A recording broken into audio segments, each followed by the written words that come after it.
Hello प्यारे बच्चों, कैसे हैं आप सभी लोग। एके अनिल सर चैनल में आप सभी का स्वागत है। जय श्री श्याम। तो आज हम एक नए टॉपिक के साथ आए हुए हैं आपके सामने। तो हम पढ़ेंगे क्या नया टॉपिक? सांख्यिकी पढ़ेंगे। क्या पढ़ेंगे? सांख्यिकी, जिसको बोलते हैं अंग्रेजी में स्टैटिक्स। क्या बोलते हैं? स्टैटिक्स। तो हम इसी के बारे में आज जानेंगे। पहले क्या जानेंगे? पहले हम इसके इंट्रोडक्शन के बारे में थोड़ा सा जान लेंगे कि मतलब ये होता क्या हो, इसमें कौन कौन से आंकड़ों का निकाला जाता है। जैसे आप पढ़े होंगे, ये क्लास 8 में भी थोड़ा बहुत मिलता है, क्लास 9th में भी मिलता है, और 10th में इसका सवाल ना किससे बनता है? तो वो बनता है वर्गीकृत आंकड़ों से बनता है सवाल। अवर्गीकृत आंकड़ों से बनता है सवाल, लेकिन बहुत कम देखा गया है। मैं सबसे पहले जो बताऊंगा वो आपको बताऊंगा वर्गीकृत आंकड़ों के जो क्वेश्चन बने हैं, उन क्वेश्चन के बारे में हम आपसे बात करेंगे। ठीक है। तो देखा जाए तो कुछ दिनों से वीडियो आपके सामने नहीं आ रही थी, तो फिर इसका कुछ कारण था, इसलिए नहीं आ रही थी, लेकिन अब कंटिन्यू हम लोग रहेंगे। ठीक है। एक ना एक वीडियो आपको रोजाना मिलती रहेगी, ये आपसे वादा रहा, क्योंकि एग्जाम बहुत करीब है, तो हम आपका साथ नहीं छोड़ सकते हैं, और आप मेरा भी साथ मत छोड़िएगा। ठीक है। दोनों साथ रहेंगे तभी रास्ता लंबे समय तक चलेगा। तो वही चीज, आइए देखते हैं। सबसे पहले क्या देखेंगे हम? वर्गीकृत आंकड़ा होता है एक होता है अवर्गीकृत आंकड़ा। ठीक है। ये चीजें इसको हम बोर्ड पे इसलिए लिख दिए हैं कि मतलब फिर थोड़ा सा टाइम भी ज्यादा ना लॉस हो, और आपके सामने मैटर पूरा लिखा है, तो आप स्क्रीनशॉट भी अच्छे से ले सकते हैं। चाहता तो मैं एक एक चीज आपको बता देता, कोई दिक्कत नहीं। ठीक है। लिख दिया तो थोड़ा सा और अच्छा भी लग रहा है देखने में, और जल्दी कवर भी हो जाएगा।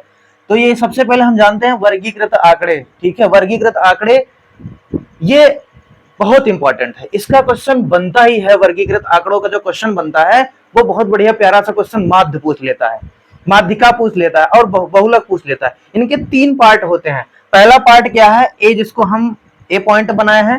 ए में होता है माध्य, बी पॉइंट में होता है क्या? आपका माध्यक, या इसी को बोलते हैं माध्यिका।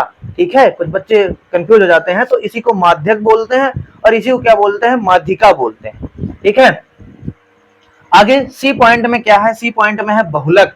ठीक है।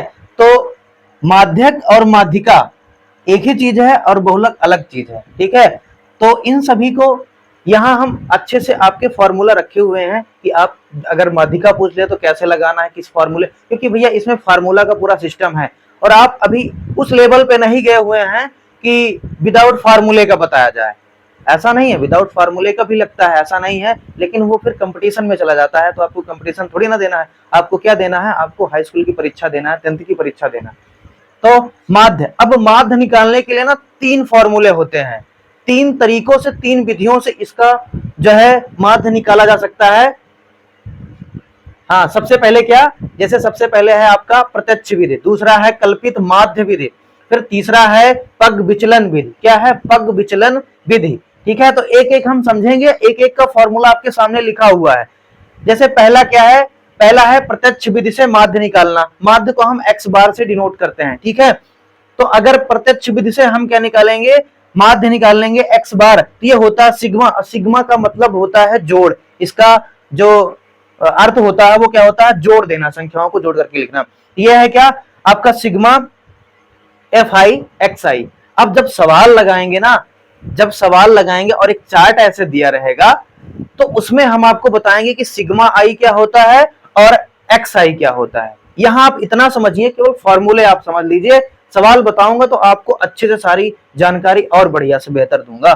ठीक है। तो sigma x F I x I upon क्या होता है? Sigma F I. ठीक है। ये इसका फॉर्मूला होता है किसका? माध्य निकालने का, पहला प्रत्यक्ष विधि। ठीक है। दूसरा क्या होता है? दूसरा आपका हो गया कल्पित माध्य विधि से आप माध्य कैसे निकालेंगे। ठीक है। तो ये हो गया एक्स बार बराबर क्या होता है? ए प्लस, अब ए क्या होता है यहां मत पूछिएगा आप लोग, सवाल में एकदम बढ़िया से बताएंगे ए क्या होता है, ए कैसे निकालते हैं, कैसे हमको ए उस सारणी में मिलता है, ये सारी चीजें हम आपको बताएंगे वहीं।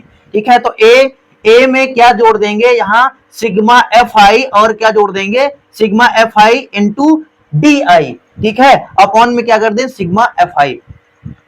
अब डी आई, यहां देखो एफ आई तो सवाल में दिया रहेगा, और यहां भी एफ आई दिया ही रहेगा। ठीक है। यहां डी आई नया आया है, तो डी आई का मतलब ये कैसे डी आई निकालते हैं, तो वहां आप निकालेंगे कैसे? एक्स आई में से ए जो है घटा देंगे, तो हमारा डी आई निकल के आ जाएगा। ठीक है, तो फिर ये सवाल में हेल्प करेगा लगने के लिए। आगे आ जाते हैं, तीसरा नंबर होता है पग विचलन विधि से माध्य निकालना। ठीक है, तो x बार बराबर होता है क्या, a प्लस उसके बाद ब्रैकेट में होता है सिग्मा एफ आई, उसके बाद यू आई, यहाँ क्या हो जाता है यू आई। ठीक है, यू आई कैसे निकालते हैं, तो मैंने देखो बॉक्स में ये सेट कर दिया है।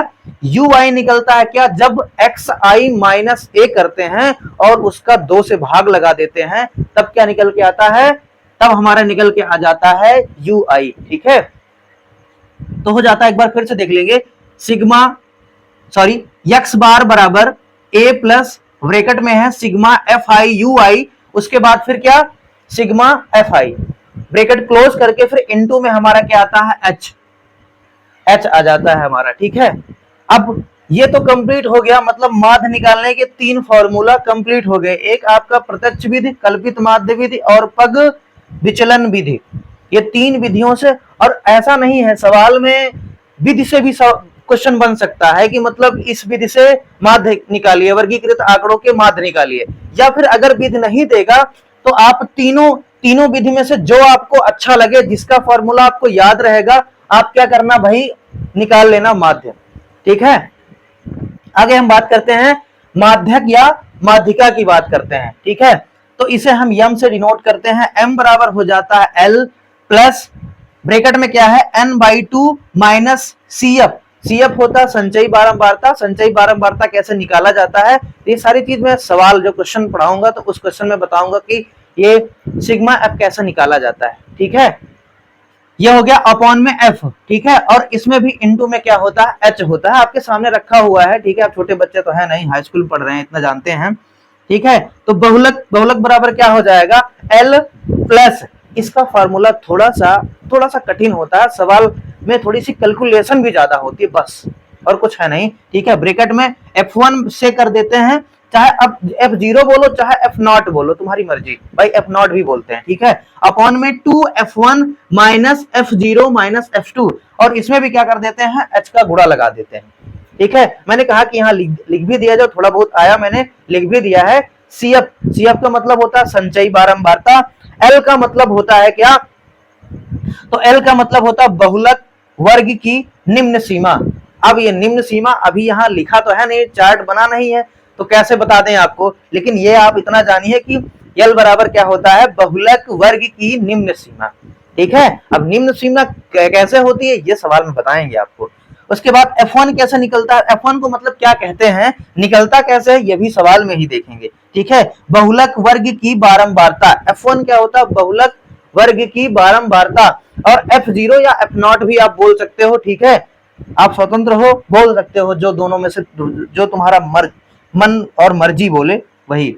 ठीक है, बहुलक वर्ग से ठीक पहले वाले वर्ग अंतराल की बारंबारता। ठीक है, क्या, बहुलक वर्ग से ठीक पहले वाले वर्ग अंतराल की बारंबारता। तो ये सारी चीज आप अच्छे से देख पाए होंगे ना, तो उम्मीद करता हूं समझ में भी आया होगा। इसमें समझना क्या है, सब चीज आपके सामने एकदम लिखा हुआ है, और मैंने अभी जो है चर्चा जिसकी की है वो मैंने वर्गीकृत आंकड़ों की चर्चा की है। अगर आप कहेंगे तो अवर्गीकृत भी पढ़ा देंगे, 2-4 क्वेश्चन पढ़ा ही देंगे। ठीक है, क्या कहेंगे आप, हम पढ़ा ही देंगे। ठीक है, तो ये सारी चीज आपकी समझ में आ गई होगी। तो अब धीरे धीरे मतलब फिर से हम लोग कंटिन्यू करेंगे। थोड़ी बहुत समस्या यार सबकी लाइफ में है, तो थोड़ी बहुत समस्या आ ही जाती है भाई, तो इसके लिए क्षमा प्रार्थी हूँ, मैं हाथ जोड़ के माफी चाहता हूँ। ठीक है, तो अब ऐसा नहीं होगा, अब रोज का रोज आपको किसी न किसी टॉपिक का या किसी न किसी सब्जेक्ट का आपको वीडियो मिलता रहेगा, चाहे वो PDF से मैं पढ़ाऊं, चाहे जो है बोर्ड पे आके पढ़ाऊं, आपको वीडियो कंटिन्यू मिलता रहेगा। तो इसी के साथ मैं अपनी वाणी को विराम देता हूं। जय हिंद, जय भारत।